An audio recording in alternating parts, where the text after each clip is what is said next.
Ready to go live? Yes. We are live here. It's Monday night on the Legend Network, Lenny Melnick Studios. I'm here. I'm Doug from the Dugout, and we, of course, we have Merrill Harston here.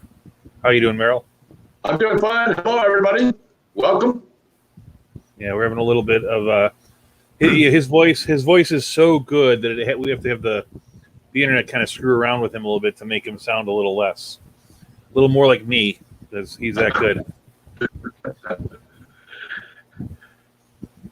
Well, I was going to suggest maybe tonight just lead off with possibly in the power rankings in baseball. We're very much nearing the month of September, which is the climatic month in the season. There wasn't much of a change in the power rankings from last week. Actually, the Dodgers went from 2 to 1 in the power rankings, and the Giants from 1 to 2. Cincinnati went from 14 to 10. These were some of the more interesting changes. A lot of teams pretty much remained static, but the Padres fell from 8 to 11. 8 to 11. So I was going to suggest, at least at the outset, maybe we do a quick look at the divisional races. There hasn't been much of a change in people's positioning for the playoffs or the postseason. Who do you think was who would you say were the teams in the last week or so that show the most strength? Well, I mean, I think that what the Dodgers did with reeling off all those wins in a row, but simultaneously, the Giants stayed with them with just one less win. You know, I think that the Dodgers were like 13-2 in the last 15, and yeah, it sounds. Andrew's saying his sound is horrible, and I don't know what to do with it about that. I'm going to say two things. One is, well, I'll say one thing, Merrill. If while we're talking, if I repeat what you say, I'm not being a jerk. Okay. I make sure it gets out.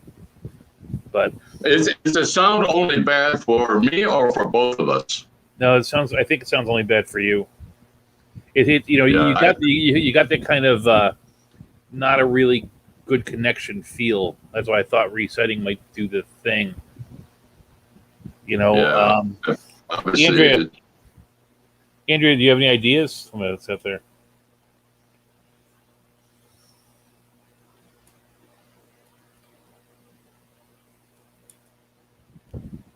I don't know. No, but what you're saying is interesting. It's coming down. It's coming down. The good teams are playing well, and I think that the most interesting thing right now is the NL West. Is the NL West race. Then the next most interesting is the AL East thing. Oh, Merrill, is your computer doing other functions besides this? No, this is the only thing I have on the screen. Yeah, and he said try to refresh. Wait a minute. I have an insert on the bottom of my screen that duplicates the screen picture of me on the show. I wonder what that's about. I have a choice to remove from stream. I'm going to try taking that out and see if it. Yeah, it's just removing yourself from the screen.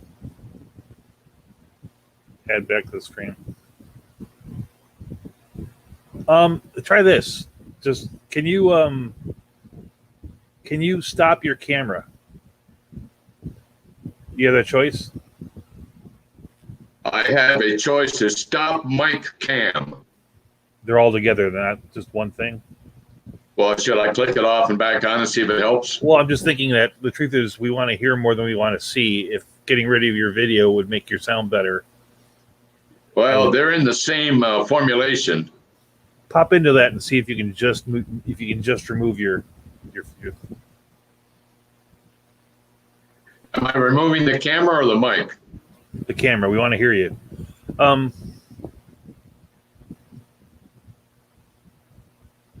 You have to reconnect. Yeah, that didn't work.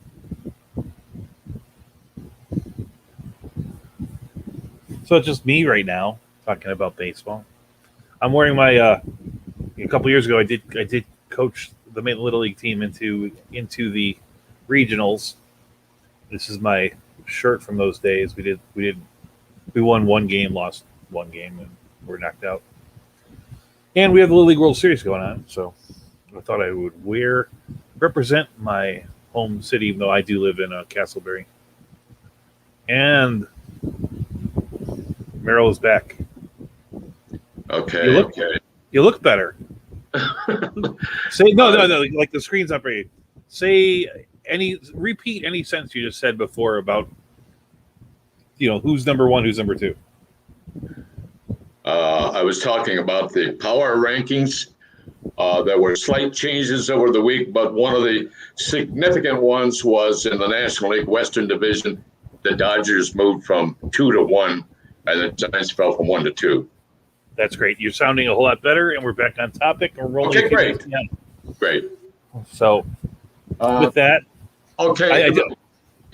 I thought we would just briefly, in a sort of a general sort of way, review or update what our sentiments are on the likely candidates for the postseason, the wild card, and for the division titles. You want to try the American League East? We'll go from there. American League East. Well, I thought it was interesting. You have a twin brother, and admittedly, when I'm reading something, I read in the notes. I didn't know who wrote the note, but someone was writing a note about the pitching, which is kind of interesting to look at. There's no doubt the Yankees look really good right now, and they have overabundance of hitting. But when it comes down to bigger things, I don't know if their pitching can hold up. And really, strangely enough, the Blue Jays might actually have the better pitching staff. I mean, there's a lot of names on the Yankees, but if you're going in with Ryu 1 and Robbie Ray 2, and there's still a couple other guys that aren't awful picking that up. Yankees are well out in front. Or am I correct in saying that? And the Red Sox have fell off the cliff. Yeah. And the Red Sox are, I said before the season, the Red Sox were my pick. And if you listen to my show this weekend, I said they're no longer my pick because they signed Travis Shaw. And anybody that signs Travis Shaw has no business in the playoffs. And so I think it's between those two teams. It's going to be fun to watch. I mean, admittedly, Yankees are ahead. I want the Toronto to win, and maybe that's why it's fun for me. I'm rooting for one team to lose, and I'm rooting for one team to win. Yeah. And then actually the Rays are at first, who I still assume is going to fold, but they somehow miraculously hold on to things despite everything that looks like it'll go the other way. So that's going to be a dogfight. Whereas if you were to ask me to pick who's going to win the division, if I were putting money on it, like where I had to be real serious about it, I think that the money still should go with the Rays because of their lead. But I wouldn't put a lot of money on it. I'd want to, you know what I'm saying? And I'm hoping somebody else takes it. That's what makes it great is that we just don't know. Yep. How do you feel? Well, I think that clearly the hottest team. It's kind of hard to distinguish between hot and consistent because, like the Giants, the Tampa Bay is winning.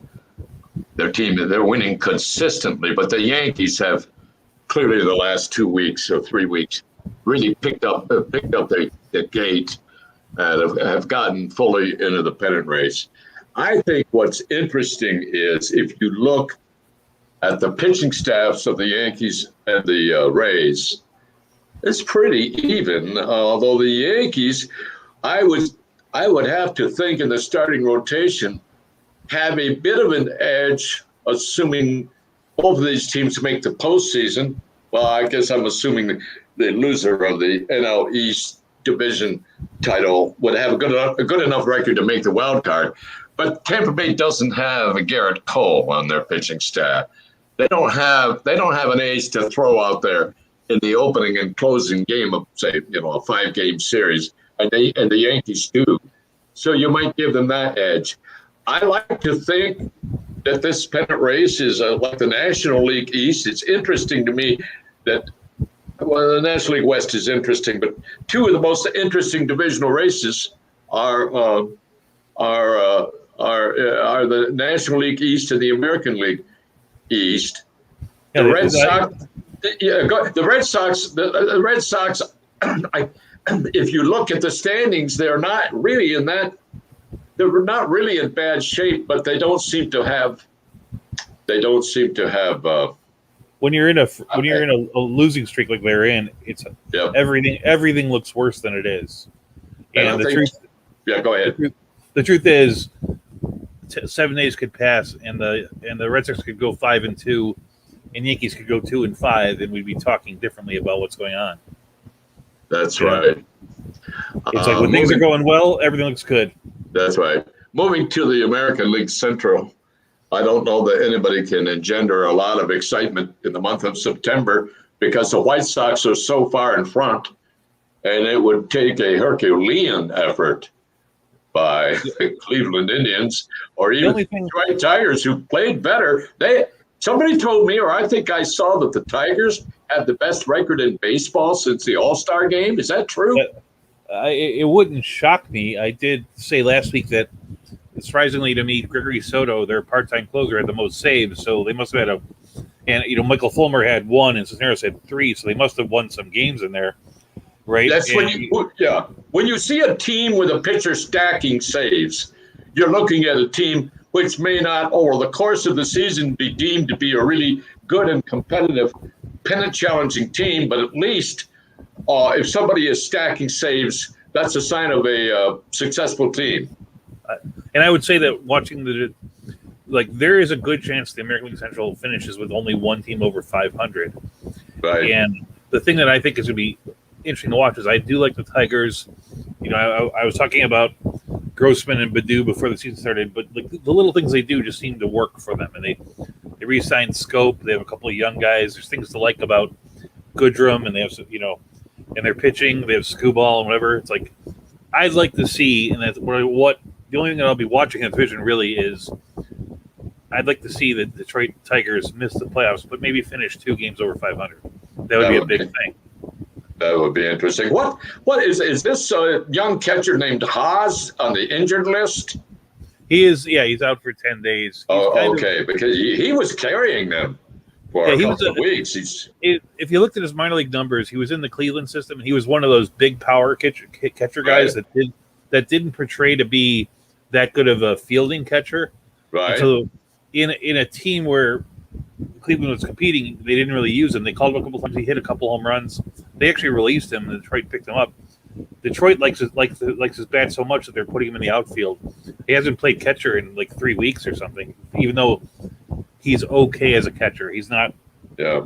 I think we raised this issue, and I think it was you a couple of weeks ago on catchers in the context of Taylor Ruiz of the Dodgers, who's a switch hitter and apparently most renowned for hitting. And his defensive credentials have been acceptable, but not great. But I think, Doug, I recall you saying, and I thought then and now legitimately, if you end up with a guy who's playing the position of catcher, Bryce Harper started as a catcher.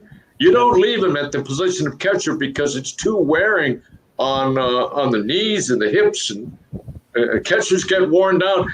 Although you look at a guy like Yadier Molina, you say, how does this guy play every year and bat 275 or 285 and drive in 70 runs and hit 15 or 20 homers? But a lot of these people, the other side over across the state from Yadier Molina, you have Sal Perez, who actually not only catches all the time, but he's actually gotten better as a hitter the last couple of years. Those guys are miracles. Perez has 32 homers, 80 runs batted in. I believe is batting about 276 or 278, and he's missed some time, not a lot of time. Yeah, he missed a couple weeks. But he's almost to the league by himself among catchers for offensive productivity. I guess we got to just say that some people are freaks of nature, and I don't mean that in a bad way.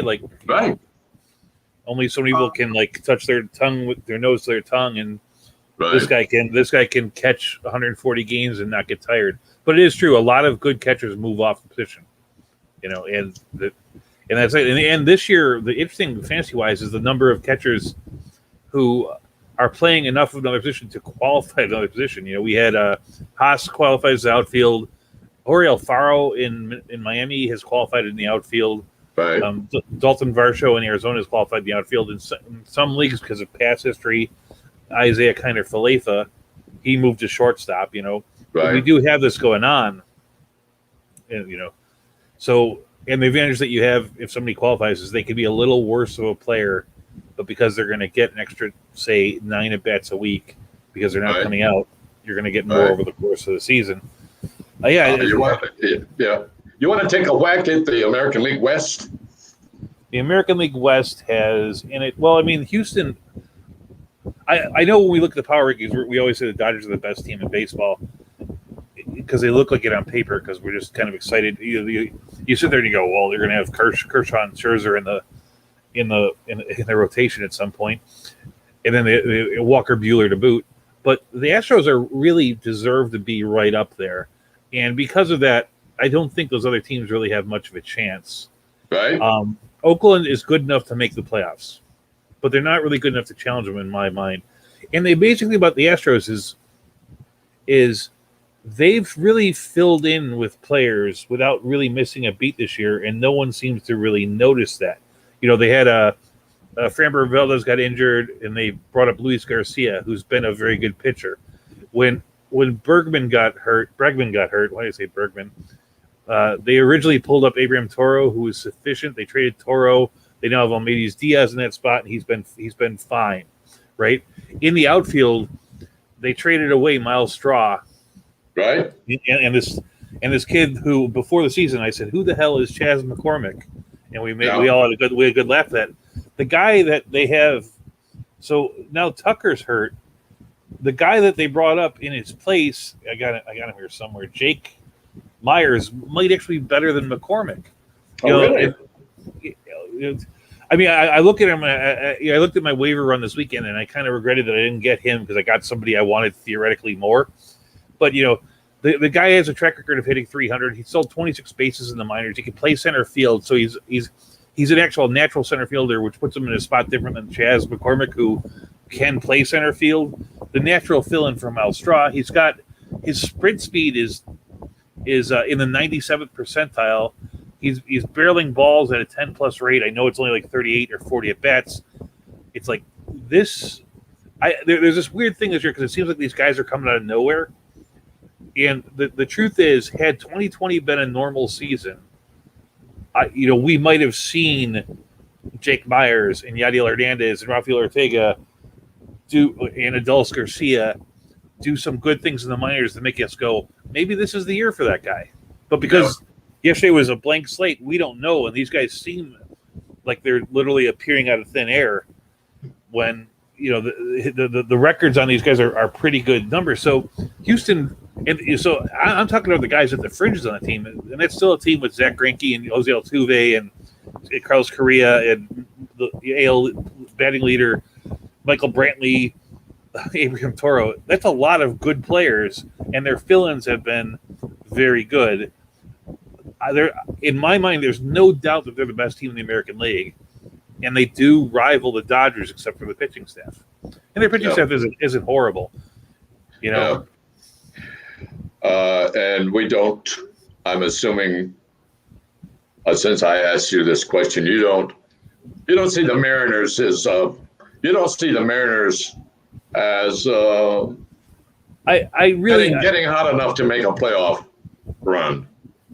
I think there's too many teams in the East that are going to do pretty well, and they have to overcome in order for them to make the playoffs. Seattle make the playoffs. They have to overcome the A's, and then one out of these 4 teams, Rays. Let's say the Rays win it, so they have to overcome the A's, the Red Sox, Yankees, and the Blue Jays. Right. Do I see it as a possibility? I mean, yeah, maybe, but it's a very, very slight one. But exactly. I made the analogy on my show about Seattle as being like they're a team that if they put everything together, is good enough to keep for the playoffs. But realistically speaking, they probably should. They're like that team in your fantasy league that trades for a good player but comes in 8th place, barely makes the playoffs, and gets knocked out in the first round. Yeah. I don't know how Seattle could advance in the playoffs because the teams that they would be faced against, no matter who it is, they would be so outclassed. And they really don't have like Tampa Bay. They really don't have a premier. Yeah. They don't have a premier lead rotation starting pitcher unless I'm missing somebody. Their 1-2 is Kikuchi and Marco Gonzalez, which is probably better than 18 or 20 teams in the league. It's better than some other teams, and it's better than the bottom feeders. But it's not better. Those two pitchers would be on a championship contending staff better 4 and 5 than 1 and 2.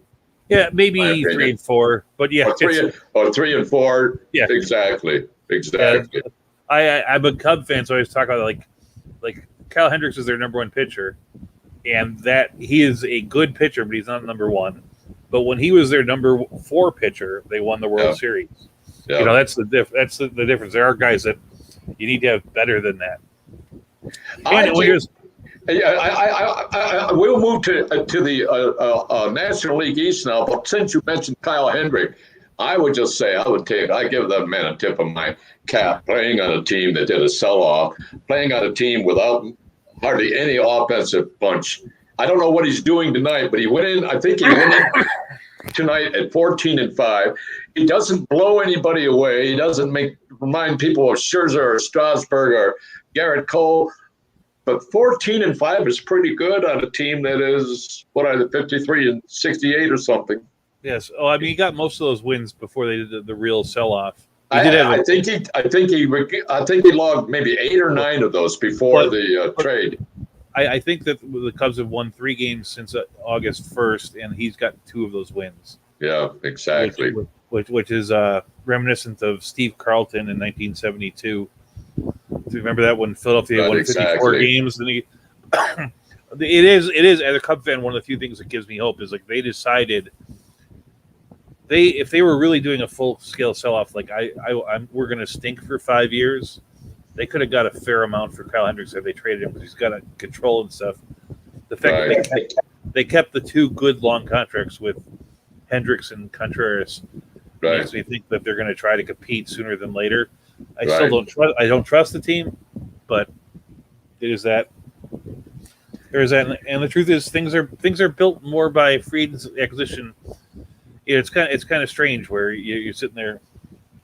You got a guy like whatever it is, Chris Bryant, who wants $25 million a year, and he probably deserves it, but we'll wind up signing somebody else for $16 million a year, and we'll think we're getting a deal. And hopefully it works out. We don't know. And the truth is, we don't know either way.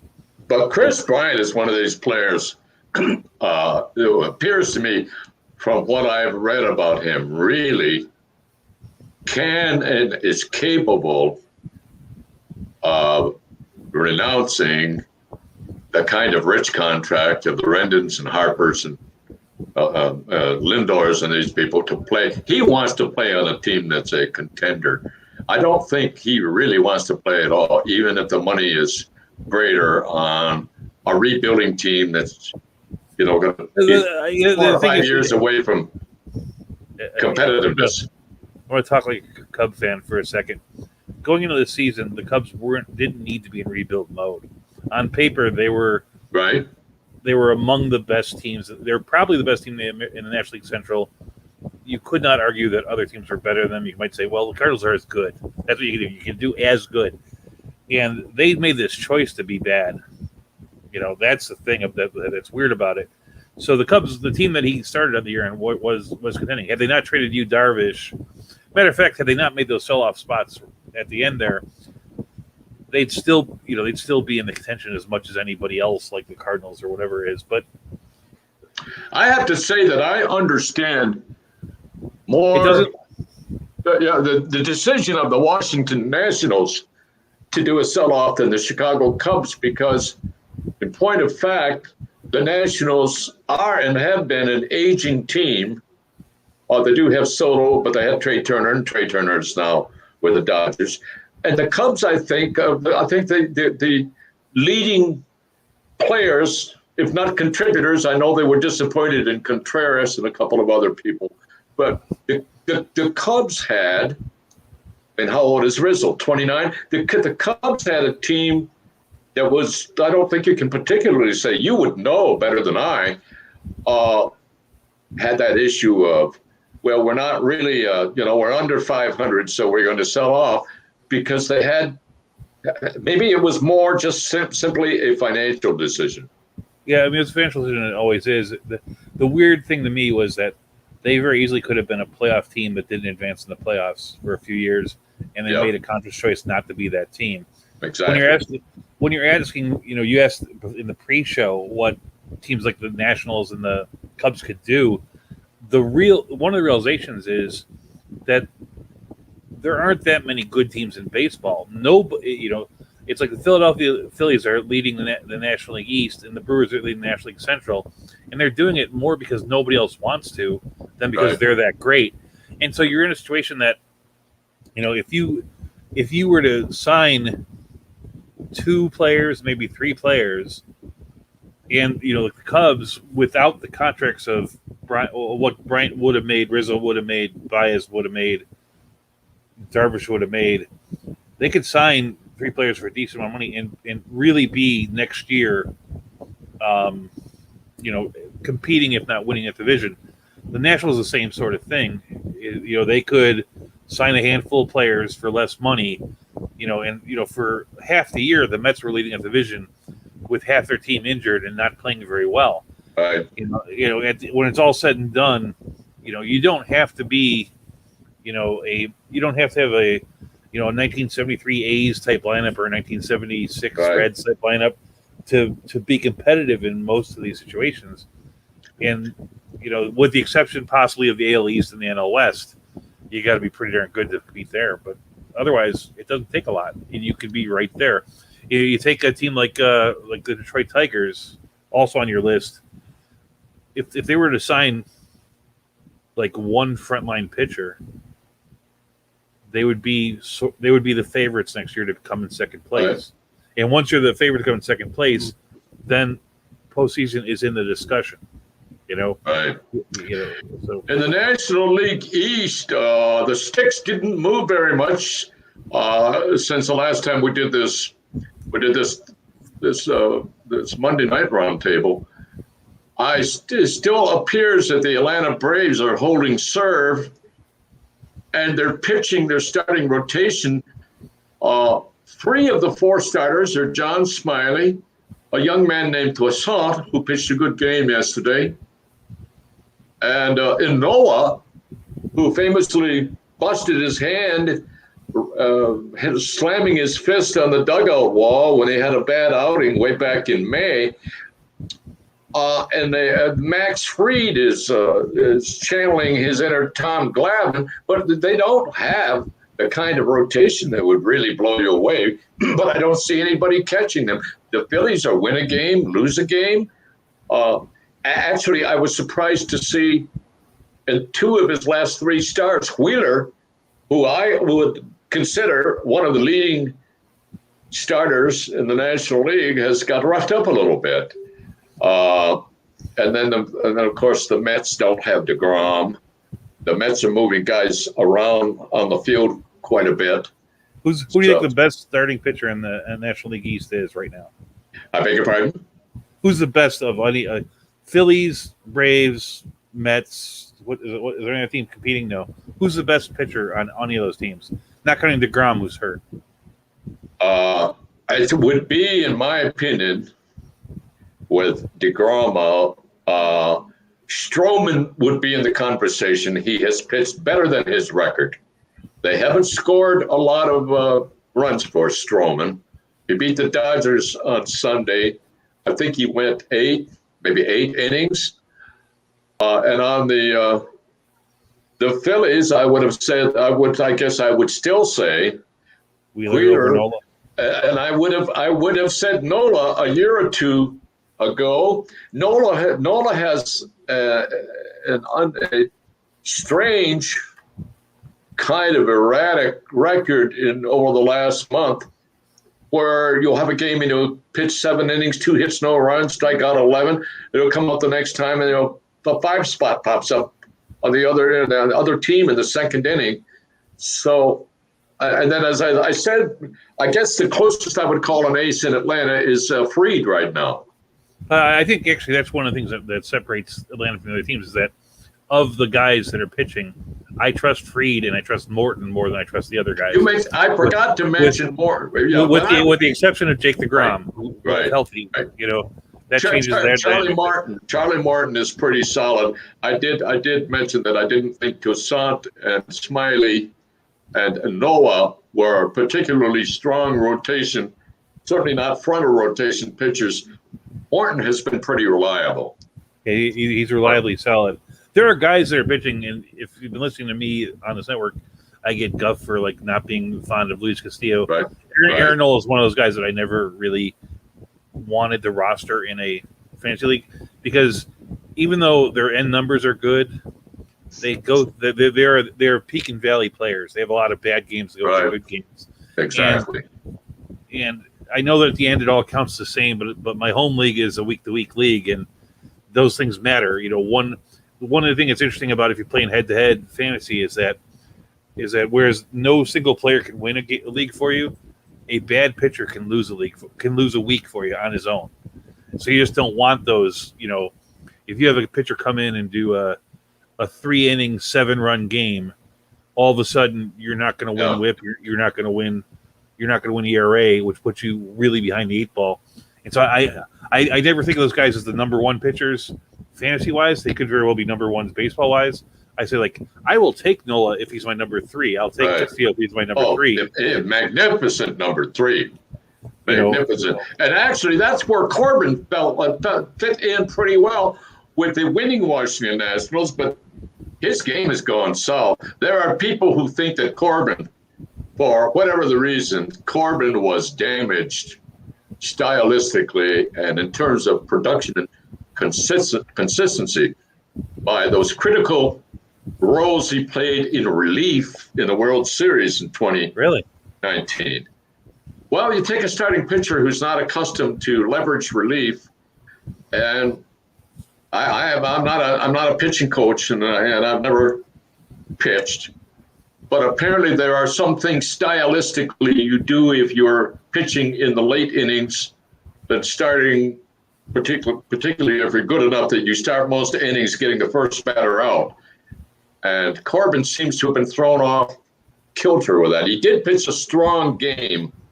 I think it was Friday night against the Brewers. You want to take a whack at the National League Central?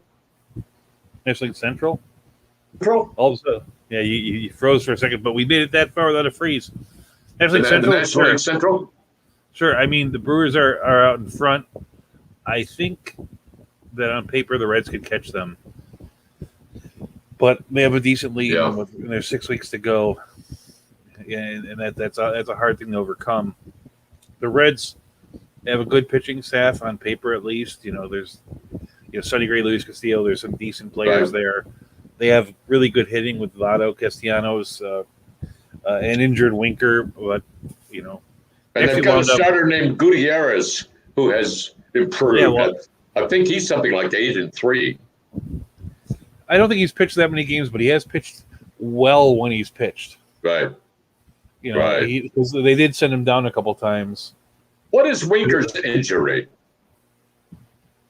I don't know. He's been out for about 3 weeks now. He was hitting very well. The other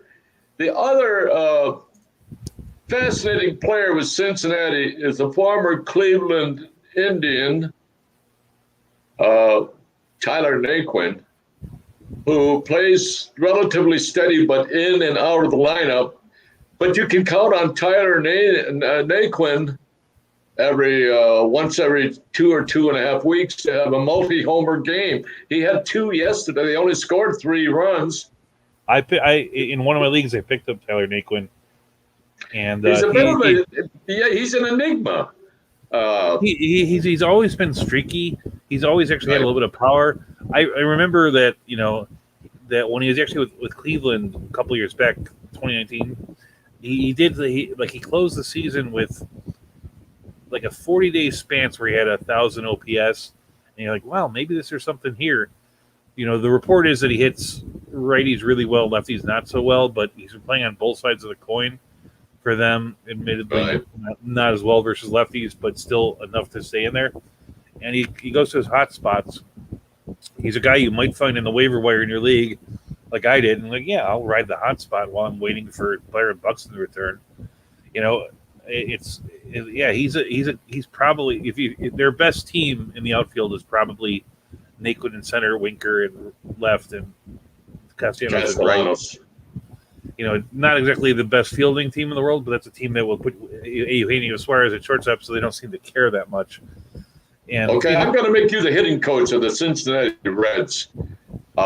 Hate to put you on the spot, but Joey Votto, maybe 4 years ago, was given one of the most lucrative contracts in all of baseball and proceeded to follow that by 2 or 3 very ordinary years.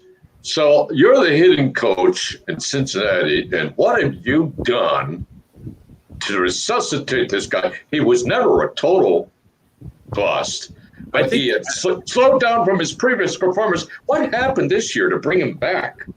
I've always liked Votto as a human being, and I've hated him as a player because he kind of gets too much into his own head. Yeah. And so, in 2015, they looked at him and they said, the hitting coach, I'm the hitting coach. I would have said to him, I said, hey, I know they're writing literally articles about how brilliant you are as a hitter and you can hit the ball and walk and all this stuff, but we really need you to drive in some runs. Maybe you can sacrifice 20, 30 points of batting average for a little more power. And he said, no, I'm not going to do that. And then 2016, you say the same thing to him. He's like, nah. 2017. Right. Now they've got enough guys on their team where he could actually be the on-base guy. And he's decided to be the power guy that I thought he always could be. The worst thing about what he's doing right now, and on my show I said, I like the guy as a hitter, I like the guy as a hitter, I wish he would swing. Right. It's like the Joey Votto who's betting 265 is better than the Joey Votto of 5 years ago that won the MVP that hit 322. Right. He's doing more for his team. And so I think that's what it is that they've been that he is seeing the end of his career and he's thinking more of his legacy than his other things, and he knows he hasn't been that good. The strange thing about it is is that you try to look at people always look like, well, since this date he's doing this well, since this bad date. It's like the day that he snubbed that little girl and had to go back and apologize. It was really a cute little story. From that day forward, he's been good because he's like, yeah, the reason I'm doing this is for the Cincinnati Reds fans, and I'm going to do what I can to be a thing. I think that I'm the hitting coach. I'm not going to insult him because I want him to continue what he's doing. But at home at night when I talk to my wife, I'm going to say, I wish he did this 3 years ago. Yeah, he's barreling the ball up too. It seems to me more this year than last. And I don't know, as a hitting coach, I don't know why, or maybe if I should even ask you if you have a notion of why he's doing that. For the last couple of years, even when he did make really good barrel contact, he wasn't getting the lift that I see him getting now. He's hitting high, deep drives for home runs. Which I think that's the crazy thing about him is that everything we know about Votto is that he was smart enough to understand things. And the reason why people are barreling the ball more now than they were 5 years ago is because we're tracking it, and so people are playing to that number. They're trying to swing the ball in that way, and they're taking strikeouts in order to get the swing right. And I know that Votto is tracking it, and because he's the kind of guy that's smart enough to do that. And so the reason he's barreling it more is because he's trying to barrel the ball more. He's got enough at bats under his belt that the changes are changes to what he's doing physically as opposed to just a hot streak or a cold streak. It's been going on too long, when you look at like barrels on some guys, like the guy I mentioned, I can't remember his name, Jake whatever on the. He's only got 36 at bats, so it might just be a hot streak. He's got a lot of barrels. This guy's been barreling for a while, and he can always do it. Right. So it's a matter of it's because we track these things. I have this theory, it's like from business. There was always that saying you said like it's like nothing happens unless it's tracked, but everything that is tracked happens, and the one of the reasons why the batting averages have been lower is because we've been tracking hard hit balls rather than hits. Because the truth is, when Chris Bryant goes to negotiate his contract thing, when he was negotiating with the Cubs, he wasn't talking about him hitting 265. He was talking about the fact that he had a 38% 95 mile or faster hit ball, even though a lot of those were outs. It's a change in the way we do games. What we track is what we get. Who has the highest hard hit ball statistical standing in all of baseball? Would you guess? It's a National League player. Machado was way up there, but I think somebody passed him up. It's not Tatis. This guy is going over 90% of when he makes contact, hard hit balls. He has probably 35 hits this year on 3 hopper singles that should be played into an out by an average major league infielder. So he's got a little bit of speed too. Yeah, you're going to get this. I know you're going to get it. National League East. Is it Harper? No. Soto, that makes sense. Soto. Yeah, I did get it. It was for a long time this year. It was Manny Machado, but I know he's fell off a little bit more so because other people have done better. By the way, Soto started the season in what appeared he was.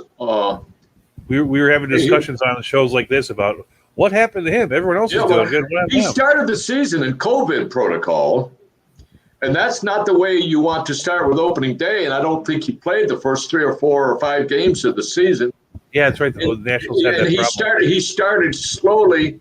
He actually seemed in a slump, and he was not getting any lift on fly balls. He was hitting soft balls that looked like Texas leaguers, and then all of a sudden, somehow he found his moorings. The myth is that he learned it at the home run derby. It's like he spent a day. Excellent point. Right, and he put to disrepute the long-held belief and complaint that a lot of managers utter on players who want to be in the home run hitting contest. Usually that's going to be one of the best players on your team. It's going to be a Guerrero, or it's going to be a Soto, or somebody like that, or Ohtani. We don't want you doing this. Even Harper, at one point, I think, acknowledged the risk. When you're in the home run hitting contest, the way you hit, at the pace you set, to the rhythm you set, to hit the pitches that are coming in much faster sequence than in a baseball game, can adversely affect your hitting. But it helps Soto. It helped him. It seemed to help Pete Alonso too, to some degree. And Alonso as well. The National League West is the one we have left. I'm just going to say, I'm going to start out with the third place team. I think there was a pretty sad commentary about the Padres today, about their chances, even perhaps of making a wild card. They fired their pitching coach. I can't give you his name. I forgot to look it up. I remember seeing that sign, and the first thing that went through my head is, God, I'm surprised more people have been fired this year.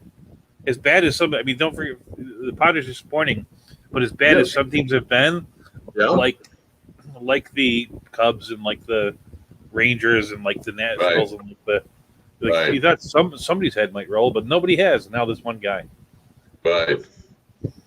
So I think here again, the division is between the Dodgers and the Giants.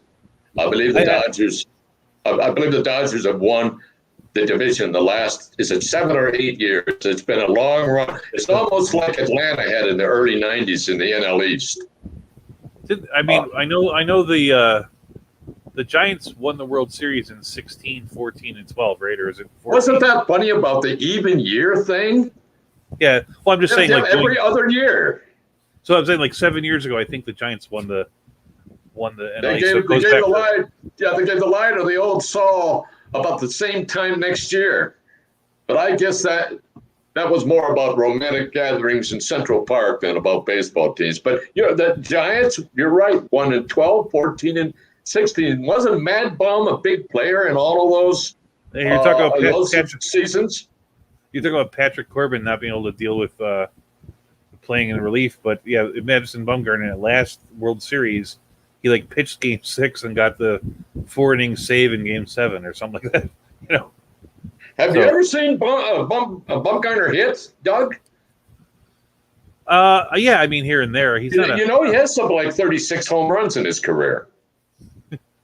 I was saying that I was going to bring it up when you talked about the Braves. There are some pitchers that can hit. But in one of those years, one of the pennant-winning years, I believe he had 7 or 8 home runs. Okay, I'm going to give you this one. I know you're Ed Heckman saying the guy's name is Rothschild. I think that's right. Yeah, right. The guy that was fired. I was going to say about hitting pitchers is the pitcher with the best home run to at-bat ratio this year is Huascar Ynoa with 1 home run every 9.5 at-bats. Is that right? Yeah, just so you know, he's a hitter too. Well, I'm going to give you a trivia question that's unfair because you're too young to answer it. I'm 52. You're too young. So, but I will give you the season, and you might. I've got a couple here. You might know just from your. I know a lot more about baseball. Impressive knowledge of baseball history.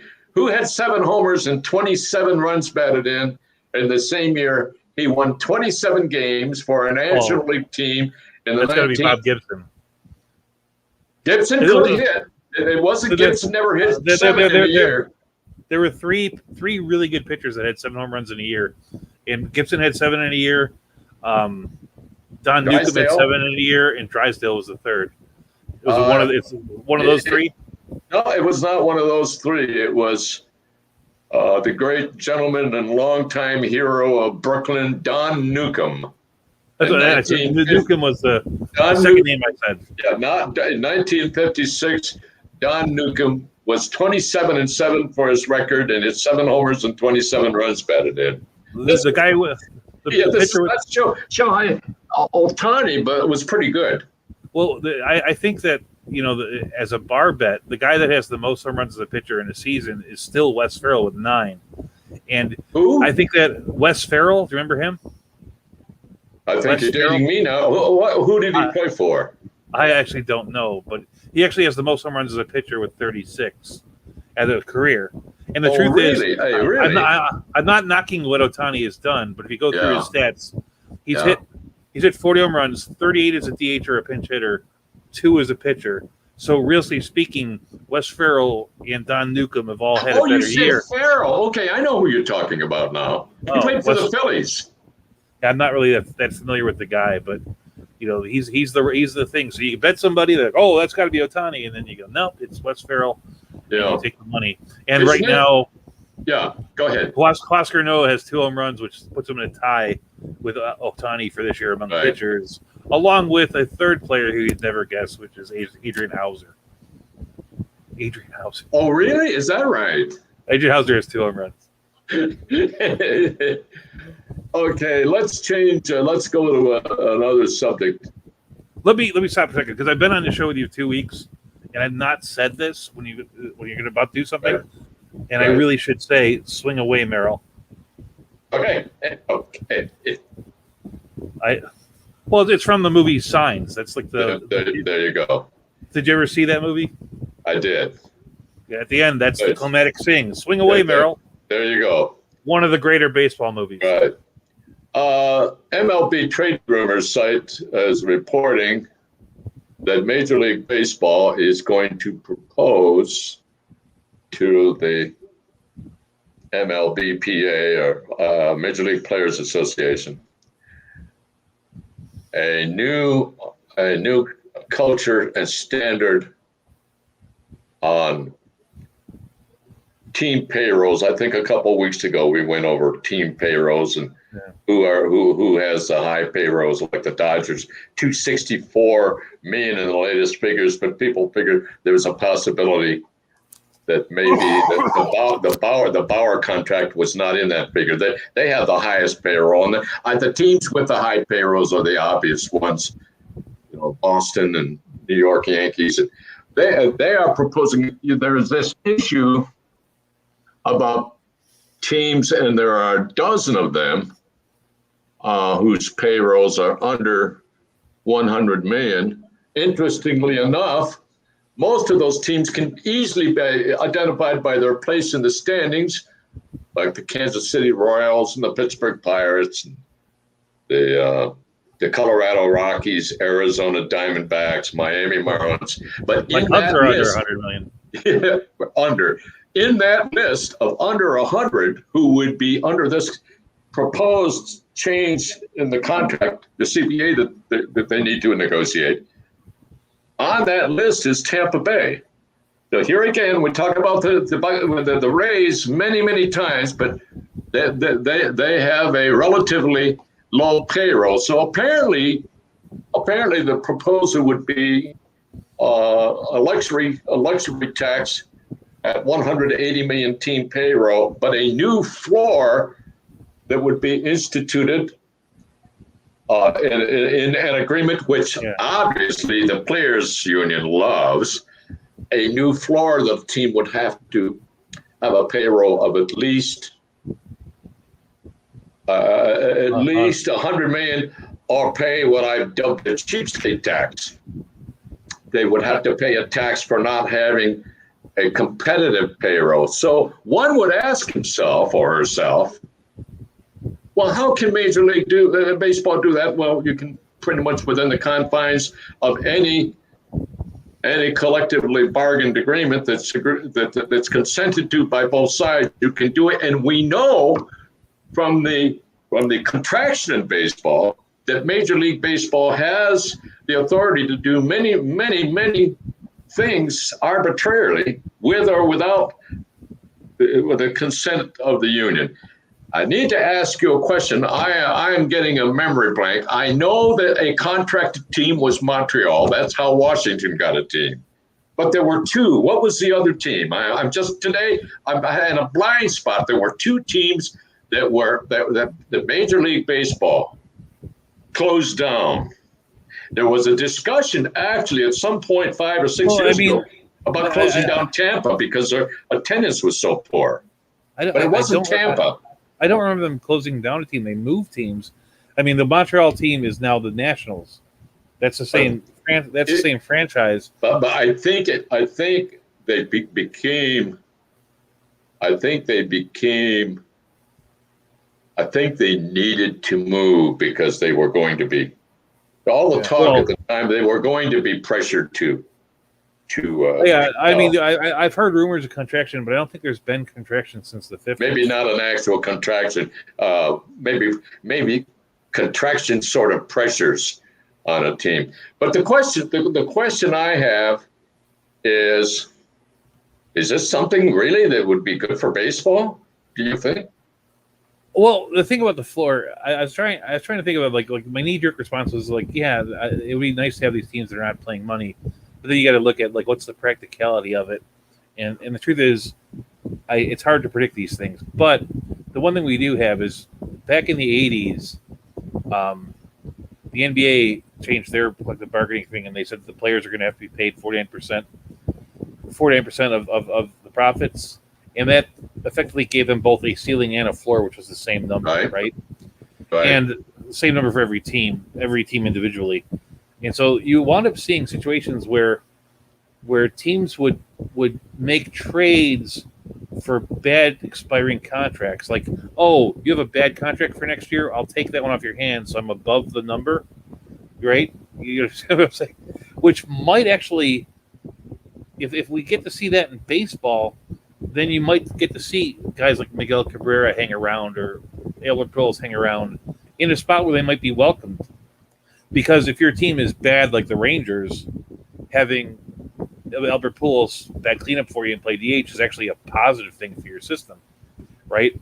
So you might have that, but the reality is the harm at the other end is much greater because there is a disparity with how good players are. It's like in reducing the ovary tax, the luxury tax to a number that low, because right now it's like 240 or 250, right? Yeah.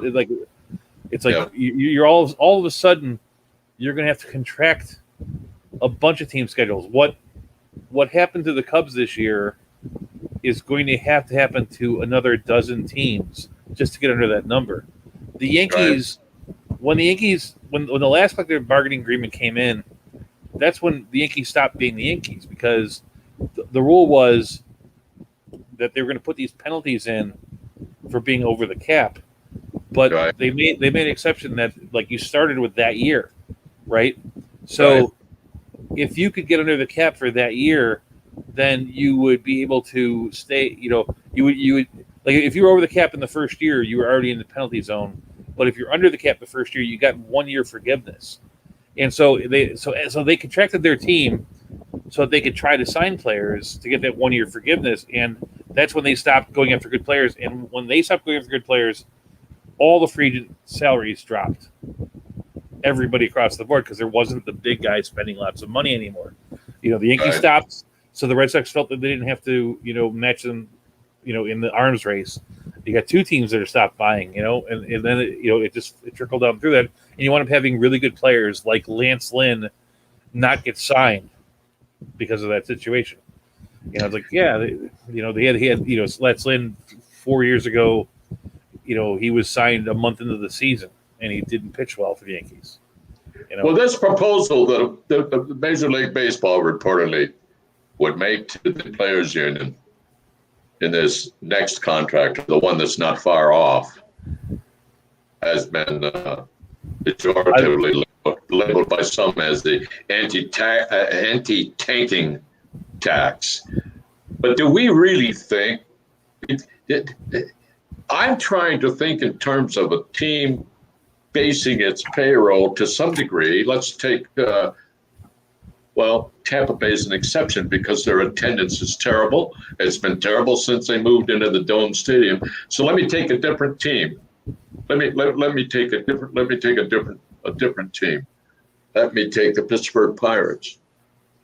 The Pittsburgh Pirates would seem to me to be a team that's not set a payroll for purposes of tanking.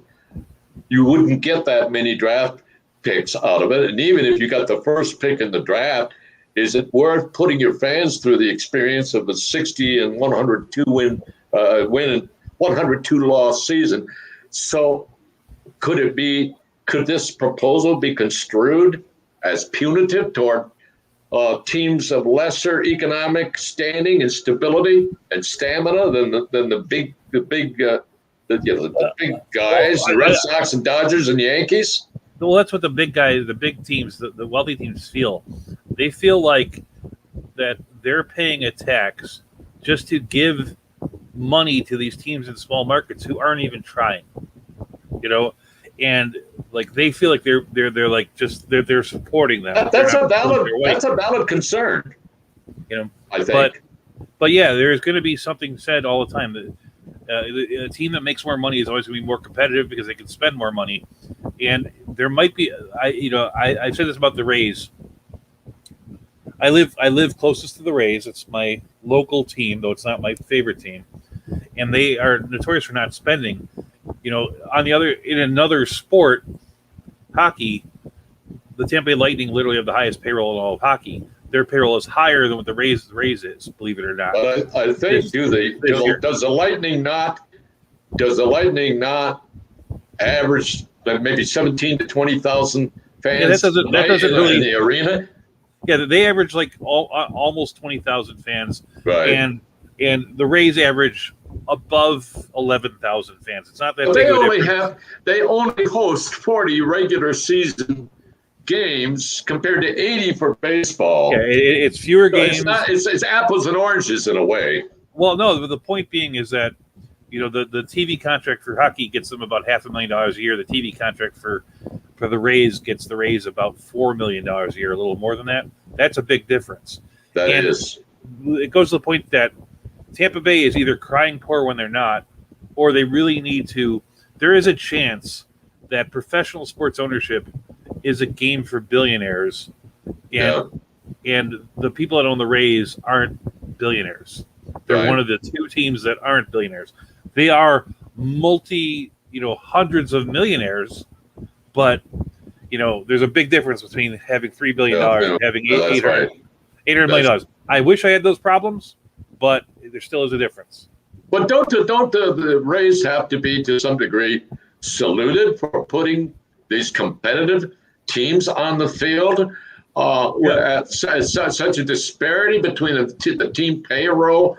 They have, what is the payroll? I think it was $68 or $70 million, maybe a quarter of the payroll of the Dodgers and Yankees.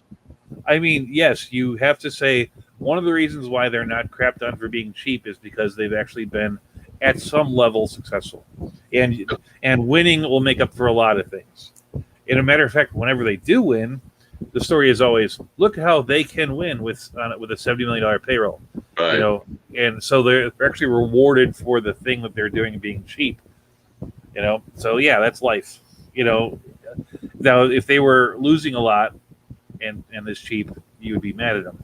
But it is clever what they've done. They figured out a way to kind of manage the system where they're number one in shifts, they're number one in changing their lineup around to exploit matchups and not just lefty righty, but pitcher versus batter.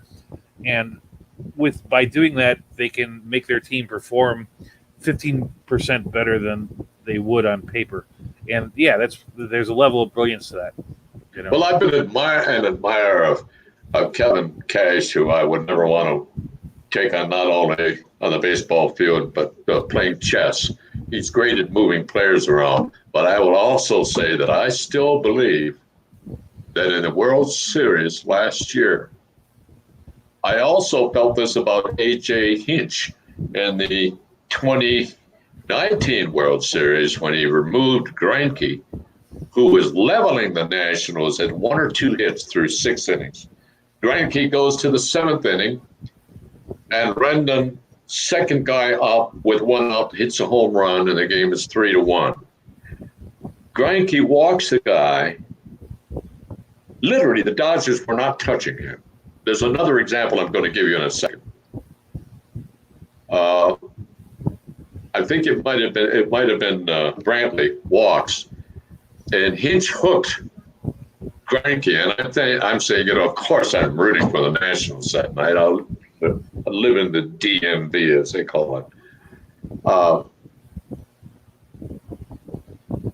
I think it's possible Greinke could have pitched his way out of that 8th inning. And if he pitches for the 8th inning, leaves with even a 3-2 lead, the possibility Houston wins that World Series. Maybe not. I've lived in this. I lived in the South for like 30 years, and so there's a saying in the South where it says you got to dance with who brung you, and it seems like you're saying like Greinke brought you to this, and you should stick with him. But the truth is, with Tampa Bay and pulling Blake Snell, is what brought Tampa Bay to where they were at was a algorithm in a computer program saying that this is the last batter Snell should face. Yep.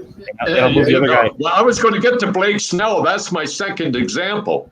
It's like I was going to get to Blake Snell. We had the same thing with Kevin Cash in the 2020 World Series.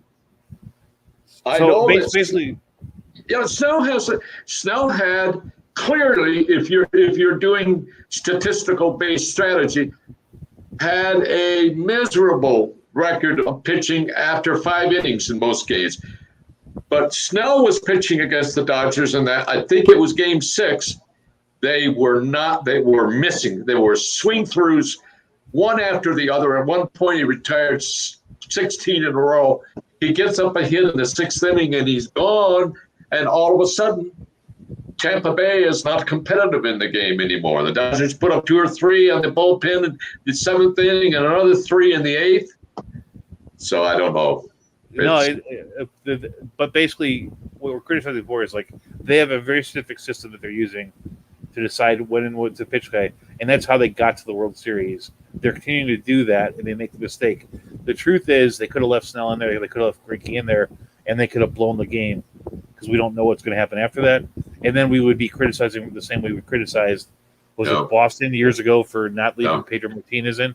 It's like it's hard to say it. Now, the one thing that is true the one thing I think it illustrates that I think you understand, and I think a lot of the people listening here, is that as much as we love the numbers of the game, there is a part of being a fan, part of being a player, part of being a coach, which is a little bit intuitive.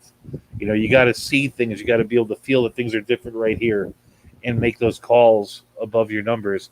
What statistical numbers say is that if they'll tell you if you act in this manner, you're going to succeed 70% of the time, right?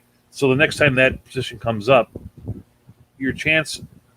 there is a very good chance that if you act in the same manner, you fail. But if you act in that manner over the course of a season, where you're making that same decision 500 times, your decision is going to be right, 340 out of 500 times, and it'll reflect in better numbers in there. There's a difference between coaching to a moment and coaching to a large number, and the stats can't tell you in the moment. It's like I love the story with Luke Voigt, where even though there was nothing, he had not been hitting this year. He goes to the manager this week, goes, "I should be playing." He's like, right. That's the intuitive thing. I'm ready to do this, whatever it is, and then he has a great week. There's nothing mathematically that says that. I see this post all the time about what a great season Cedric Mullins is having, and there's absolutely no reason why you would have predicted that to happen, but he did it. These things do happen. The numbers don't say that they're going to happen. My least favorite one of the world was Aaron Judge's 54 home run season. Came after he struck out like 44% of the time the year before, looked completely lost as a hitter. Like anyone who says that they predicted that, they're all right. Some people had him in fantasy in like a reserve round pick or whatever, but he was picked up on waivers in a lot of my leagues and went and hit 54 home runs. No one could predict that because it's just a feeling, and you got to use the numbers. It's like you got to use the numbers to create the world of what you're looking at, and you got to trust your gut. Right. Beyond that, a couple weeks ago, I said Anthony Santander was going to be good going forward, and everyone said, I said the same thing, but he is the poor kid. You know what? They asked me why, and I said it's a gut feeling. He's not sloughing off. He has had. I think Mitch made this point last week. He has had a miserable season. Remember 2 years ago, Ryan Zimmerman couldn't get on the field because of plantar fasciitis? Yeah. Santander has had health problems of that nature today. I don't think he's sloughing off or anything, but he's had a miserable year. The Orioles. That was going to be my next question, Doug. Can you handicap? Let's have some fun with this. Well, it's no fun in Camden Yards, but we can have a little fun talking about it. Can you handicap? I'm not asking you to give me a betting line, even though your daddy was a bookie. Can you handicap if the Orioles, who are now, I believe, 4 losses away from topping that famous 86 or 96? I don't know, 22 games in a row. Can you handicap? Are they going to be able to avoid or evade that, or are they going to do it? It's hard to do anything 22 games in a row. The truth is they got the hitting to win games. They got halfway decent pitching. They just they do a lot of things wrong, and they're in a tough division. I would say that they're probably not going to lose 22 games in a row. I know it always looks like it's so possible, but that's a lot of losing. I will say this for the Orioles. They are playing in a division with 4 other teams, including the Blue Jays, capable of going to the World Series, theoretically. That's the problem. They're playing 19 games against each of these teams. But that's the problem with being the Orioles as a whole, is that if we talk about what some of these bad teams can do to get better, what Detroit can do and what the Nationals can do and what the Cubs can do and what the Angels can do, if the Orioles do it, it won't matter. They got to do more than that to compete. You know, Exactly. Let and me that, take that you off. Let me take you into a more prosaic and theoretical universe, if I can, I'm good. I'm good at theoretical. known as, uh, for all of us who love the game of baseball, known as, I don't want to like it to a geopolitical or geostrategical challenge of a sort that can alter our lives immeasurably, but the relationship between Major League Baseball and the minor league teams, the minor league system. Teams have, I believe, I know the Nationals have a Gulfport, Mississippi team that is not low A, double A, no, not low A, high A, double A, triple A. There is, I'm just asking because nobody is particularly saying this is on the cusp of happening. But as you know, I believe it was 2 years ago. I believe it was before the pandemic hit. Major League Baseball effectively closed. I think it was either 40 or 42, shut down 40 or Well, 42 minor league teams. it's In technically it's 30, was a cost 30. cutting. Was that a cost cutting move, right? It was a cost cutting move. Yes, it was. They closed 42, but they took 5 back because they created a this year they created a what they said they were going to do, a draft league, and so there's 5 teams. It's like West Virginia, Trenton, a couple teams in Pennsylvania, which are teams that exist for undrafted college players to go play for, to showcase themselves. It's a showcase league. Okay. To say where it would be on a minor league stand, it would be fairly similar to like the Cape Cod League. So it would be like below A baseball, but it's still affiliated. So 37 teams. Okay, here's where I'm headed with this. I wonder aloud here if we might be drawing closer to the possibility Major League Baseball severely constricts the number of minor league teams, which of course would deny each one of these communities, whether it's Davenport, Iowa, or Gary, Indiana, Or Frederick, Kissimmee, Maryland, Florida. you name it. We all know what the minor league teams are. We all know that there's some level of brilliance in the ingenuity the owners and operators of single A teams do in towns where maybe their average attendance is 3,200 a game, and they have these little kind of Max Patkin kind of mid-inning games that they do with the kids, and they get the kids excited. It's a baseball environment, and this is something for a lot of communities, in the city where Mitch lives, Colonial Heights, Virginia. They remodeled the old high school baseball stadium named Shepherd Stadium, and they now have a semi-professional team that started this year named the Colonial Heights Chili Peppers. In that city, all of a sudden, Mitch and I actually attended the opener. They're one of these, they're the Colonial Heights, Virginia. It's about 25 miles south of Richmond. It's what's called the Tri-City area. Petersburg, the historic city, Colonial Heights, and Hopewell, the chemical capital of the world, as they call it.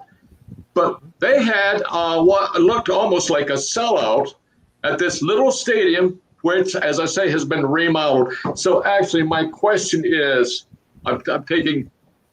I should be arrested for trying to make a statement of going around Robin Hood's barn. Robin Hood's barn is not that big. Here's my question. Do you see the possibility in this kind of environment, and given the really large salaries paid to, what do we guess, maybe 10 or 15% of the major league players on long-term big money contracts, maybe not that much. Do you see the possibility of baseball going to a phenomenon known as baseball's version of the National Basketball Association's G League, where I beg your pardon? Or just one minor league? That's it. One minor league, and you whether it's single A or would be the maturity and of talent development notwithstanding, it would be a severe contraction in which teams would pick. Every team has what we hear it all the time. He was the sixth highest rated person in the Cubs farm system. You set up a team with your best prospects and you put them on something like a G League team at all of these cities and all of these. You'll be lucky if we get the annual Field of Dreams game out there. I can't remember the name of the locality, somewhere in the cornfields of Iowa. Do you see this as a possibility down the road? Or is baseball simply not that financially fraught to have it? Before the contraction, the way minor leagues was run was kind of weird. Some teams had like 6 teams, some teams had 7, right. Some teams had 8, a couple teams had 9. Like I was very familiar with the Florida, they call it Complex League now. It used to be the Florida Instructional League. Like there were 2 different Mets teams in that same league. Like that's weird. Like, why isn't there just one? But it's a matter of. So when they contracted to 4, it upset me because I'm a minor league fan and I know some of these communities that lost teams. The truth is about Kissimmee, my home team, they deserve to lose a team, and they're better off losing them because what they replaced it with is actually much better for the community. It is now where the soccer team, the Orlando City soccer team's minor league team plays in that stadium, and that draws fans. You go there. I went there one time, and it has 5 times as many fans went to the Astros during a regular season game. Anyway, I digress. Now that they only have 4, I don't know if they can get much smaller than that. There was a time when like the Dodgers had an advantage because they had like 40 different minor league teams. The thing about baseball, unlike those other sports like baseball, like basketball, which relies heavily on college to prepare their players, and football, which requires entirely about college football player, whereas some people are talking about having a non-college route to the NFL, throwing in a minor league type deal, and they tried that a little bit, like the World League of American Football, where they sent them over to Europe and stuff. I don't think they can get much smaller than 4 because the players that come from college are relatively prepared, right? But the game of baseball is won by the 16-year-old kid from Dominican Republic that you find. That's right. The Juan Sotos. The Juan Sotos, the Ronald Acunas, those guys. Yeah. And or even in some cases the high school age pitchers that you pick up, like Madison Bumgarner or Tim Lincecum. Okay. Here's the second leg on my proverbial ladder of reorganization. Once one can argue and would argue that this notion of having a kind of G League and throwing your top players into that, then you've got the argument. We have way too many prospects to be able to settle for that kind of configuration. You would never be able to give pitchers enough starts, players enough starts in that kind of configuration. So we go to the COVID-inspired stage 2 contraction of the culture of major versus minor league baseball by establishing what's euphemistically called alternative training sites. Like the Nationals had one in nearby Fredericksburg, Virginia, which is 55, 60 miles down the road.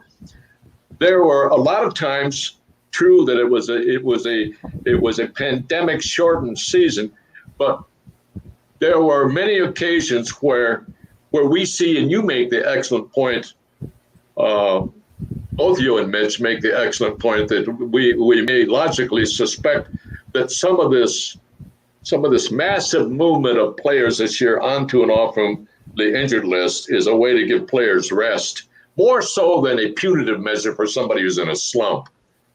Would you imagine that there would be any possibility that kind of formulation could accompany a kind of G League formulation and therefore compress the number of minor league teams? when there were a lot of minor league teams, people would always ask the question like, where are the best minor league games being played? And Right. generally speaking, they weren't being played at AAA; they were being played at AA. Because Yeah.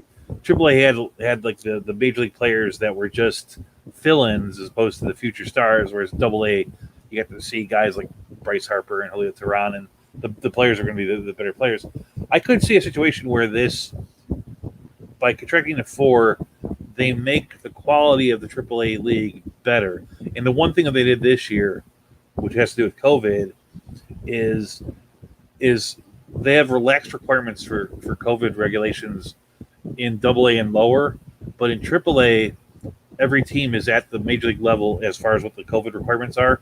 So that when a player gets called up, they can play the next day. They don't have to sit through the Right. 1 week thing.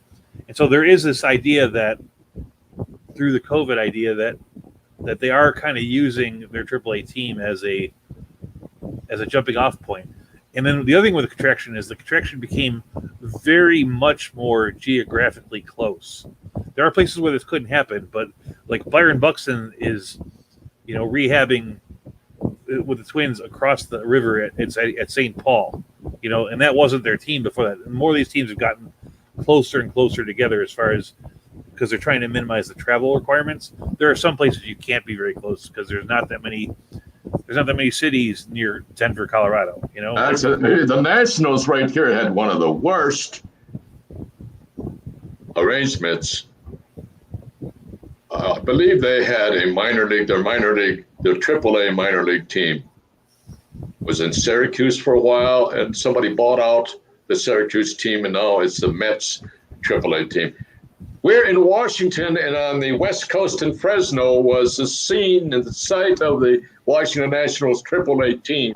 So if they had to raise the flag and summon a relief pitcher or Tyler Clippert or somebody from Fresno, he would have to travel all the way across country and might show up and see you. It'll be like the Trey Turner trade to the Dodgers. See you in a week. Yeah. So yes, you're right. Teams have, and that's part of the inspiration for this question I raised. Teams have found it necessary and desirable just in the last few years to try to shorten the distance and improve the communications and coordination between the major league team and the minor league teams, particularly from single A up. Yeah, and they're also doing this. I don't know if you're following minor leagues. It really is about saving money. It's like we have the Daytona Tortugas. They don't play 3-game series anymore. They play 5-game series. And so, like when Daytona goes to face somebody, they'll go play that team for an entire week. So they're only doing one travel. They're only doing one travel per week, Right. Because it is all about money. Right. But yeah, I think they're to get some things right, and there's some things that are inadvertent in that. They did contract they contracted the draft. The baseball has 20 rounds of draft. Like basketball has 2, football has 7. They have a lot of things, and the other part about it by having fewer teams, I think that at some level, Major League Baseball hears the criticism about how poorly treated these minor league teams are, and I think that part of the reason behind the contraction was that they might be able to increase the play. They might be able to increase the pay and the amenities of 4 cities versus 7 or 8 cities. Right. It'd be cheaper. That was kind of the unintended consequence in 2020 when they dropped to 20 rounds. That meant that there were some 600 players who normally would have gotten drafted who didn't get drafted, right? So there were a lot of undrafted free agents, and what Kansas City did was they took their minor league team, the almost Storm Chasers, and they increased the benefits for playing for that team, and they did it all down their minor leagues. So all these players now that would have been drafted in control, when they got to choose where they got to go, they chose to go to Kansas City, Right. where they might make $24,000 a year. They might get a road hotel stipend where they weren't getting elsewhere. So I think that there is a hopeful thing in my mind that by contracting this, they can make the minor league things, the minor league players' lives not so bad. You know, they Right. don't have to sleep, 4 or 5 to a room, and Right. and that sort of thing. Like, I have a friend who runs a charity out in California, 4 minor league players, Tony Cardoso, and like every few weeks he's doing something to literally send minor league baseball players $10 Subway gift cards, and that makes a world of difference to those guys. Right. So maybe by having fewer spots, they can treat them better, pay them more. I'm not saying they have to be $100,000 a year, Right. but it's like if you live in one of these towns with a minor league team, there's a good chance you call your Uber and you'll Right. have a baseball player drive you around. Right. Yeah. Well, I'm sort of running out of ammunition. Well, we're at 9:30. We didn't start late. I'm at 9:30. I'm starting to quote the famous old lefty, Joe Nuxhall of the Cincinnati Reds.